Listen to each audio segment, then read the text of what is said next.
la croix n'est pas quelque chose qui est facile à accepter. Il nous arrive énormément d'événements dans notre vie où on va se dire « j'ai pas envie d'y aller, j'ai pas envie de le faire. Il m'arrive ceci dernièrement, j'ai pas envie. J'ai tel ou tel problème, tel problème de santé, des problèmes qui m'arrivent et j'ai pas envie. Ça m'agace, ça m'énerve, j'en ai pas le courage, j'en ai pas envie. » Et on se rebelle. Et ça arrive tous les jours. Ça peut arriver tous les jours. Tous les jours, on le répète souvent, il est important, lorsqu'on se réveille le matin, de confier la journée à l'Éternel et dire « Seigneur Dieu, je me charge de ma croix ». Est-ce que dans la journée, ça va nous empêcher de nous mettre en colère ou de nous rebeller? Non. Ça arrive alors même que le matin, on a dit « Seigneur Dieu, je me charge de ma croix ». Il faut savoir une chose, c'est que si nous acceptons la vie de la croix, il y en a un que ça dérange beaucoup, et c'est Satan. Et Satan fera tout pour tenter de nous démontrer, pour tenter de nous prouver un mensonge qui est « tu n'as pas réellement accepté de la vie de la croix, tu ne vis pas la croix, tu ne vis pas ce que Christ veut que tu vives, tu n'es pas digne, tu n'es pas sincère, tu n'es pas droit devant Dieu. » Et là, on perd courage. Et on se dit, oui, ce matin, j'ai dit au Seigneur, j'accepte de vivre la croix, et voilà, cet après-midi, il y a quelqu'un qui m'a apporté une très mauvaise nouvelle, et en plus, c'est quelque chose, franchement, c'est pas juste, c'est basé sur un mensonge sur moi, c'est basé sur quelque chose qui n'est pas vrai, c'est quelqu'un qui essaye de m'avoir, c'est quelqu'un qui m'a fait un tort, et je me suis mis en colère tout de suite. Donc, si je vivais la vie de la croix, je l'accepterais et je m'énerverais pas. Et donc du coup, on se dit, mais non, je vis pas la vie de la croix, et puis c'est pas ce que je dois vivre, et puis voilà, et puis c'est pas comme ça que je devrais être. C'est pas comme ça que je devrais réagir. C'est pas ça que je devrais dire. Puis on regarde à nous-mêmes. On regarde notre état de péché. Alors oui, on s'est rebellé, c'est vrai. Mais notre rébellion, soit nous acceptons de la vivre complètement, nous rebellons à fond et nous allons à l'encontre directe et avec perte et fracas de ce qui nous arrive, soit ça nous écrase, comme on disait tout à l'heure, on est sous le coup de l'accusation, et on se dit, c'est pas possible. Je suis pas digne devant le Seigneur, je suis même pas sincère, je suis hypocrite, et on est sous le coup de l'accusation. Soit on a l'humilité de reconnaître qu'on s'est trompé. On demande pardon à l'Éternel pour notre rébellion, et on continue d'avancer. Prenons courage. Notre chemin de chrétien est comme quelqu'un qui ne croit pas non plus. Il est difficile. La vie, elle n'est pas simple. Satan fera tout pour nous éloigner de Dieu. Et nous, chrétiens, qui voulons nous rapprocher toujours de Dieu, toujours plus, Satan mettra tout ce qu'il peut en œuvre pour que nous allions à l'inverse. Et il usera d'un nombre incalculable de tromperies, de ruses, pour réussir à nous faire nous arrêter sur le chemin, voire changer de chemin, voire carrément faire demi-tour. Par moments, il y arrive. C'est dans ces moments-là où on se trompe, où on chute. Mais là, il faut ne pas rester tourné en rond au même point. Vous savez ce que je veux dire? Quand on rumine un problème, quelque chose qui nous est arrivé, une très mauvaise journée, une succession de petits événements qui énervent. Je me colle le pied contre le coin de petite table, je casse quelque chose auquel je tiens, je me suis un peu embrouillé avec quelqu'un d'autre, et puis toute la journée se passe comme ça. Et on se dit, oh, quelle journée pourri, mais je devrais pas vivre, enfin je devrais pas être dans cet état d'esprit si je devais vivre la vie de la croix.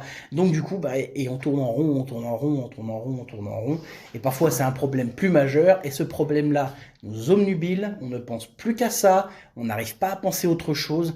Je sais pas si ça vous est déjà arrivé, mais moi dernièrement en plus ça m'arrive. J'ai eu un souci de santé qui m'a pris énormément la tête et j'y pensais tout le temps. J'arrivais pas à lire ma parole parce que ça m'obnubilait, j'y pensais tout le temps. Et je me suis rebellé. Parce que je dis, mais j'en ai marre d'y penser, j'en ai marre, puis j'ai mal tout le temps, et puis j'ai tous ces examens à passer, et puis je me suis rebellé, et puis je tournais en rond. J'ai dit, oui, mais Seigneur, je suis censé être dans la paix. Alors, ça m'inquiétait, ces problèmes de santé, je savais pas exactement ce que j'avais, j'étais un peu inquiet, donc je disais, Seigneur, je devrais pas être inquiet, je devrais pas être là en train de me rebeller, en train de me dire, mais oui, mais et si, et je tournais en rond. Alors parfois, je me disais, mon Seigneur, oui, euh, c'est toi qui as permis, c'est toi qui diriges très bien. Alors Seigneur, vas-y, fais-le, fais-le. Et après ça recommençait. De nouveau, ça occupait mon esprit. De nouveau, j'étais attaqué là-dessus. Ça veut dire quoi? Pourquoi est-ce que c'est revenu? Pourquoi est-ce que j'étais à nouveau attaqué là-dessus? Parce que lorsque j'ai dit au Seigneur, oui, fais ton œuvre, j'étais pas sincère? Non. Non, mais parce que Satan, lui, il insiste. Il insiste. Il cisaille. Et lorsque ça revient, c'est accompagné d'une nouvelle accusation. Tu vois, t'étais pas sincère au départ. Donc tu le seras pas non plus cette fois-ci. Et après ça viendra avec une autre accusation, et encore une autre, et encore une autre, et il tapera toujours là où ça fait mal. Pour certains, ce sera sur certains points, pour d'autres ailleurs, et ce sera toujours quelque chose qui voudra vous faire flancher. Et vous allez rester ruminer. Mais la décision à prendre à chaque fois, c'est Seigneur, pardon pour ma rébellion. Seigneur, dirige toutes choses, que ta volonté se fasse. Oui, je sais que je vais passer par des moments difficiles. Oui, je sais, je suis dans la douleur. Mais Seigneur Dieu, dirige toutes choses, que ta volonté se fasse. Dans ces moments-là, rappelons-nous le Seigneur Jésus, qui était en train de prier dans le jardin et qui transpirait des grumeaux de sang, tellement il avait peur, tellement il stressait, tellement il angoissait. Et qui demandait au Seigneur, Seigneur, si c'est possible, éloigne cette coupe amère de moi. Mais que ta volonté se fasse. Pour nous, ça ne veut pas dire qu'on ne va pas se rebeller à nouveau plus tard. Mais le Seigneur est patient, il sait très bien que avec nos forces nous ne tenons pas, et que chaque jour nous sommes obligés de toujours redemander au Seigneur, de dire Seigneur, donne-moi la force, Seigneur Dieu, je veux rester dans ton repos. On est facilement séduit par Satan pour nous attirer en dehors du repos de Dieu. Le Seigneur il bouge pas, c'est pas lui qui nous enlève de ses mains, mais Satan fera tout pour lui nous attirer à l'extérieur. Alors je pourrais dire, oui, ne prêtons pas à l'oreille à ce que dit Satan, c'est facile à dire, c'est plus difficile à faire. Parce que ça paraît c'est assez convaincant ce que dit Satan. En plus, il se sert de la parole de Dieu, il détourne, mais ça a l'air vrai. On se dit, oui, mais pourtant, je suis censé être chrétien, mais voilà, je sais comment je suis. Je me rebelle, je me mets en colère, je dis beaucoup de gros mots, je suis vulgaire, il y a des gens que j'aime pas. Alors on se dit oui, mais je suis pas sincère. On dit oui, mais ça c'est parce que Satan veut vous faire regarder votre chair. Si on regarde tous notre chair, si on regarde tous comment on est humainement, aucun de nous n'aura envie de se dire je me présente devant le Seigneur dans cet état. Mais à chaque fois que ça nous arrive, revenons toujours à ce que le Seigneur a fait pour nous. Le Seigneur est mort sur la croix pour nous sauver et nous pardonner tous nos péchés. Il est bien dit dans la parole, tout blasphème et tout péché sera pardonné, hormis le péché contre le Saint-Esprit. Tout péché et blasphème seront pardonnés. Restons toujours dans la position de Seigneur Dieu. C'est en toi que j'ai confiance. C'est à toi que j'ai confié ma vie. Je sais que ce que je vis ici est conduit par toi parce que je te l'ai demandé. Je sais que tu l'as placé dans ma vie. Je sais que je vis la vie de la croix. Pourquoi? Parce que c'est simple? Non, parce que ça fait mal. C'est dur de lâcher. Lorsque la chair est en train de s'agripper, c'est dur de lâcher prise et dire laisser la croix faire son œuvre. C'est compliqué. Mais une fois qu'on l'a accepté, le Seigneur prend les rênes et c'est lui qui fait. Et il y a une forme de douceur. Parce que les choses se mettent bien en place. Nous, notre position à nous, c'est de rester dans l'acceptation de ce qu'il a placé dans notre vie.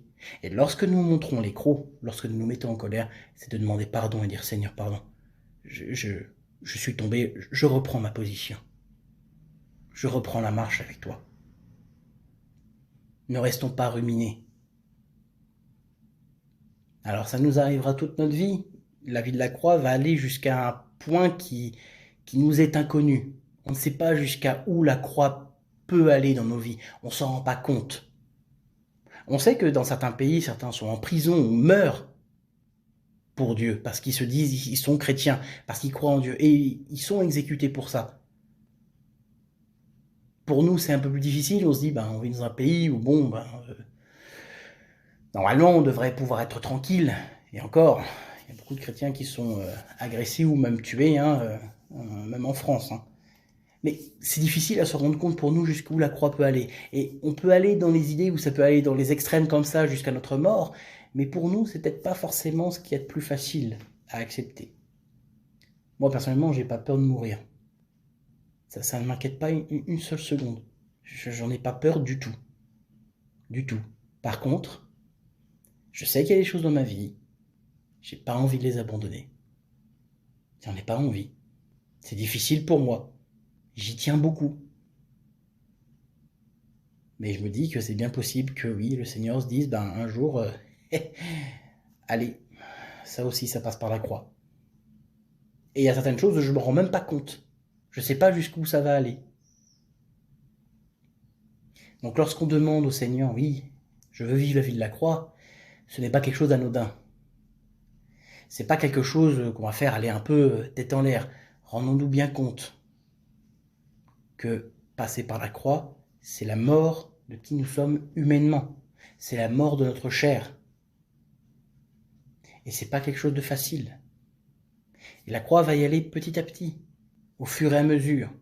Il n'ira pas plus loin que nos propres forces. Mais il arrivera toujours à un moment donné où ce sera un peu plus difficile pour nous d'accepter, parce que quelque chose est très ancré en nous. Et ça prend parfois un peu de temps, parce qu'on met du temps à l'accepter. Ça ne nous rend pas indignes devant le Seigneur.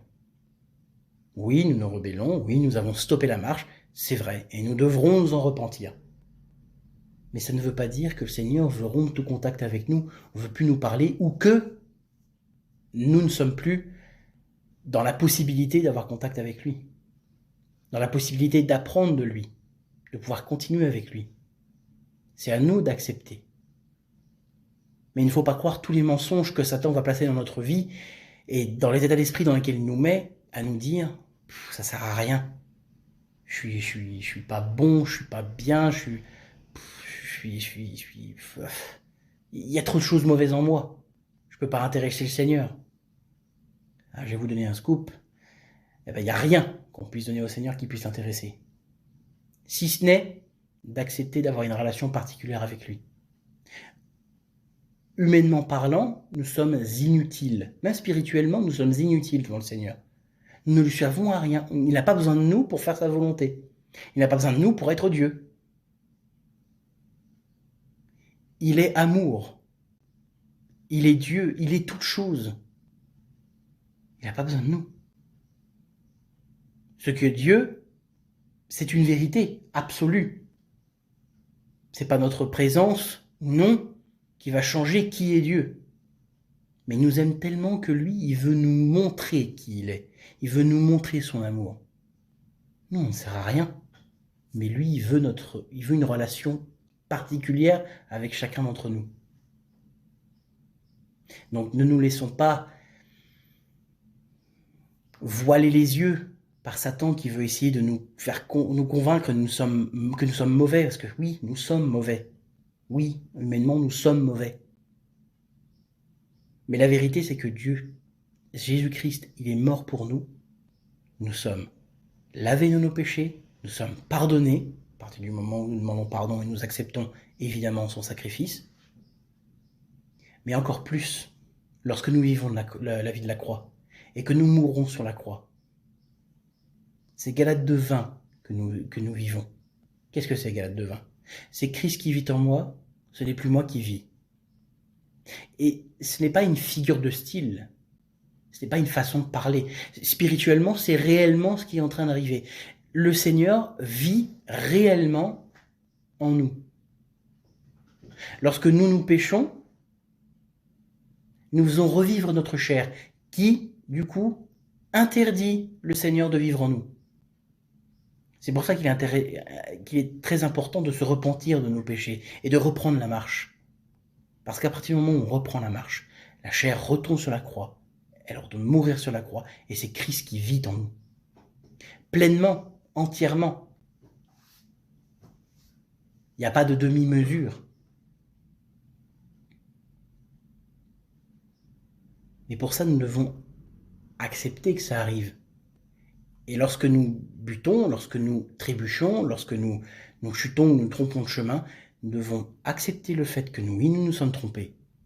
Que oui, ça peut être humiliant en plus, que oui, nous avons chuté, que nous nous sommes trompés. Et ça va aller même plus loin. Nous devons également accepter que, même si nous avons raison, notre légitimité nous fait mal agir.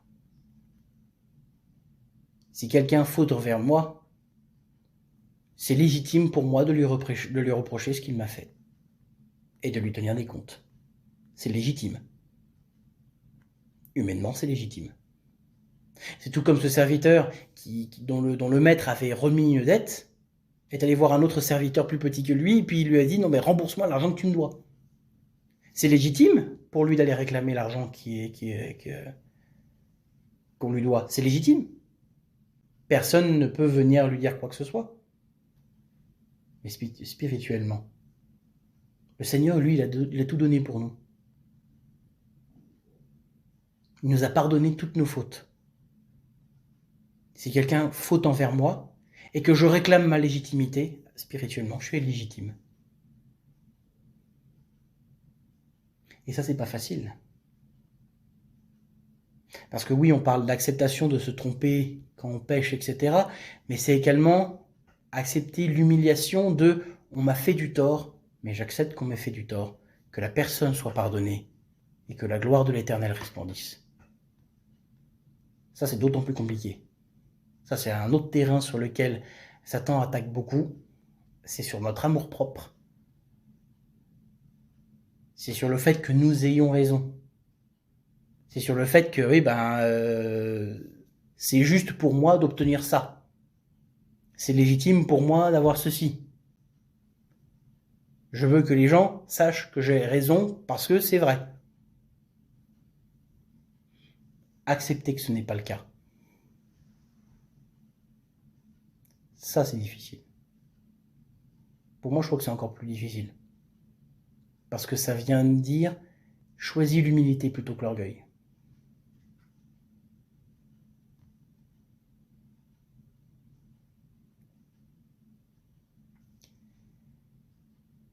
Si vous priez pour demander la vie de la croix, soyez bien conscient que vous allez passer par des moments qui sont difficiles. Mais gardez en tête que le Seigneur est avec vous, que Jésus est là pour vous accompagner, que parfois vous allez vivre des choses qui vous semblent injustes, qui vous semblent anormales, qui sont difficiles. Mais rassurez-vous, c'est le bon chemin. Et parfois, vous allez vous rebeller, vous allez montrer les dents, vous allez grincer des dents, vous n'allez pas vouloir. Ça arrive, ça aussi. C'est quelque chose de normal. parce que nous sommes charnels. Dans ces cas-là, même si ça peut arriver plusieurs fois dans une journée, Seigneur Dieu, j'ai fauté, je te demande pardon. Reprenons la marche. Seigneur, oui, je me suis montré agité, je me suis montré en colère, j'ai récriminé, j'ai maudit, j'ai péché, Seigneur, je te demande pardon. Je te demande pardon. Je reprends la marche. Et c'est pas facile, quelque chose de facile d'accepter, mais c'est le chemin. C'est là où nous devons aller. Et surtout, que personne ne pense, que personne ne croit que du coup il ne peut plus se présenter devant le Seigneur parce qu'il a péché. Bien sûr, il doit passer par la repentance, évidemment. Mais le Seigneur ne coupera jamais les ponts avec nous parce que nous avons péché. Quand nous péchons, c'est nous qui disons au Seigneur se taire. Donc c'est à nous de demander pardon et de demander à l'Éternel de revenir. Mais l'Éternel, lui, ne se retire jamais. C'est nous qui décidons de le retirer de notre vie. Nous avons le pouvoir de choisir. Ne nous laissons pas abuser par Satan qui voudrait nous dire « Laisse tomber, n'y va pas, c'est pas la peine ».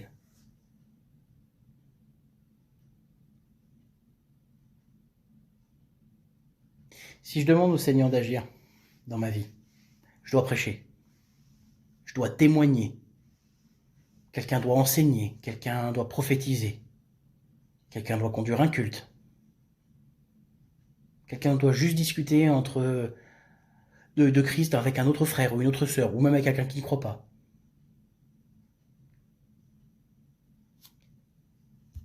Et juste avant, cette personne-là, elle pêche. Elle se met en colère. La conséquence qu'il peut y avoir, c'est quoi? Soit on reste obnubilé par notre péché, sur le fait qu'on est énervé, qu'on est en colère, et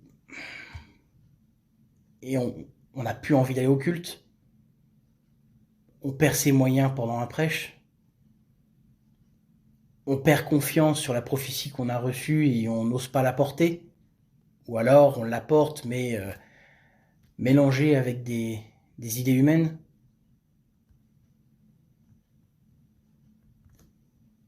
Ou bien on se montre carrément absent.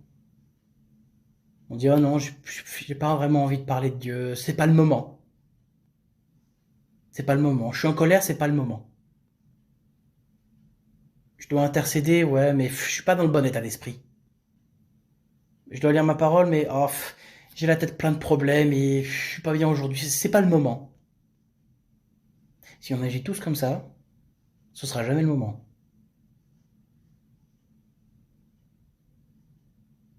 Ayons l'humilité que de reconnaître que oui, nous nous trompons, oui, nous avons péché, mais qu'à chaque instant, oui, le Seigneur peut faire son œuvre dans notre vie à partir du moment où nous l'acceptons. Et nous rendre participants à son œuvre. Si je pêche le matin, que je dois témoigner l'après-midi, et que je reste dans l'idée que j'ai péché ce matin, ce sera une occasion de manquer pour l'après-midi. Et j'aurais failli une deuxième fois. J'aurais péché le matin et j'aurais pas répondu présent à l'appel du Seigneur l'après-midi. Seigneur, pardonne-moi, j'ai péché. Seigneur, conduis toutes choses. Seigneur, pardonne-moi, je suis pécheur. Mais Seigneur, je veux être rendu participant à ton œuvre, je ne veux pas manquer les rendez-vous. Seigneur, il faut que je parle en ton nom, mais Seigneur Dieu, mais je ne suis pas capable de parler en ton nom. Je ne suis pas capable. Un jour, je discutais avec un ami. Et la discussion est venue à parler de Dieu. Et c'est pas la première fois qu'on parlait de Dieu. Et là, il n'y avait rien à faire. Je me suis agacé dans la conversation à un moment donné, parce qu'il y avait quelque chose qu'il ne comprenait pas et que ça me paraissait simple. Je me suis agacé. J'ai voulu parler du Seigneur et je n'avais pas remis cette conversation entre les mains de Dieu. Je n'avais pas laissé Dieu prendre la direction de cette discussion. Pour moi, je parlais du Dieu que je connaissais, comme de la manière dont je parlais à chaque fois. Sauf que mon ami me disait, mais c'est pas le Dieu dont tu m'as parlé, ça. C'est pas la première fois que tu me parles de Dieu. Ça, je suis désolé, mais je reconnais pas trop ce que tu me dis. Ça a l'air même d'être plutôt l'inverse de ce que tu me disais. Moi, je m'étais agacé avec ça. Je me dis, mais enfin, quand même, c'est pas compliqué à comprendre. Enfin, je m'étais agacé. Puis là, je me suis rendu compte. Je me suis dit, Seigneur Dieu, pardonne-moi. J'ai prié dans ma tête un instant et je dis, Seigneur Dieu, je me rends compte que j'ai voulu parler de toi, mais avec mes propres forces, avec mes propres mots. Résultat des courses, l'image que j'ai donnée de toi est de quelqu'un de méchant et d'intolérant. Seigneur, pardonne-moi. J'ai parlé en ton nom, sans que tu conduises les choses, je te demande pardon. Seigneur, s'il te plaît, je t'en supplie, corrige ce que je viens de faire parce que je ne peux pas laisser mon ami partir avec cette idée fausse de toi. Seigneur, s'il te plaît, corrige les choses. Et le Seigneur a pris le chemin il a pris la direction de la discussion et ça a pris le bon chemin.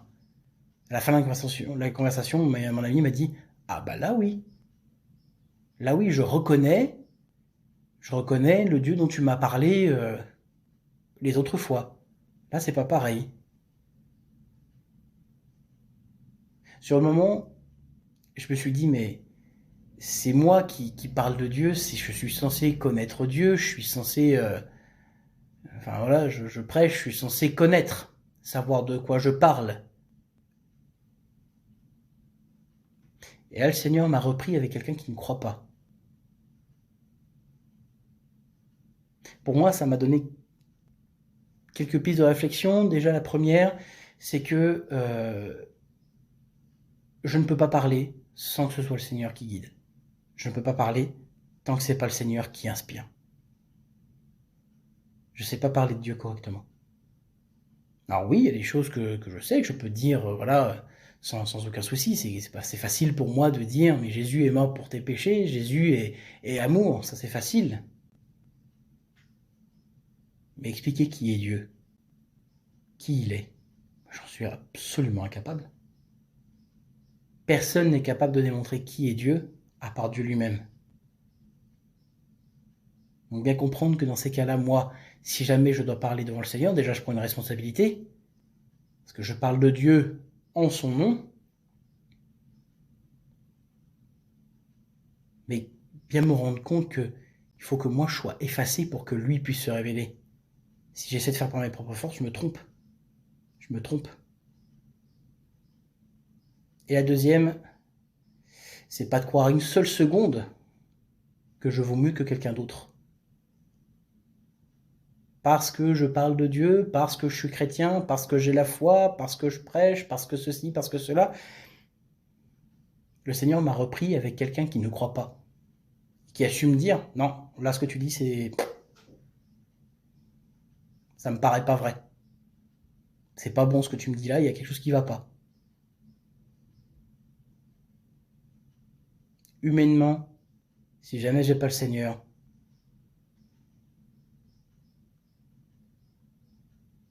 ben ça ne sert à rien. Donc si vous voyez des frères et des sœurs en Christ qui sont nouvellement convertis, comme on aime bien dire, ne pensez pas être mieux qu'eux.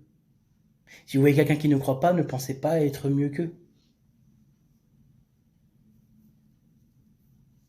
Si quelqu'un qui croit depuis peu, mais qui est pleinement en Christ, parce que voilà, ça, il vient de le découvrir et il est à 200% pour Christ, il est bouillant pour le Seigneur. Et il découvre plein de choses qui pour lui, pour nous, ça peut sembler être quelque chose de, voilà, qu'on a appris il y a longtemps. Et pourtant, cette personne-là peut très bien apporter la parole dont nous avons besoin. Pourquoi? Parce que cette personne-là est remplie de Christ comme nous, on l'est lorsqu'on laisse le Seigneur parler. Et si nous deux, anciennement convertis ou nouveau convertis, nous laissons vivre Christ, c'est l'Esprit de Christ de l'un qui parle à l'Esprit de Christ de l'autre. Et ainsi, l'Église est édifiée. Ainsi, la communion fraternelle porte du fruit. Mais la part de Christ qu'a la personne nouvellement convertie et la part de Christ que l'ancien converti a, c'est la même. Tous les deux sont emplis de Christ. C'est la même. Christ ne se divise pas pour l'un et met une part plus grande pour l'autre.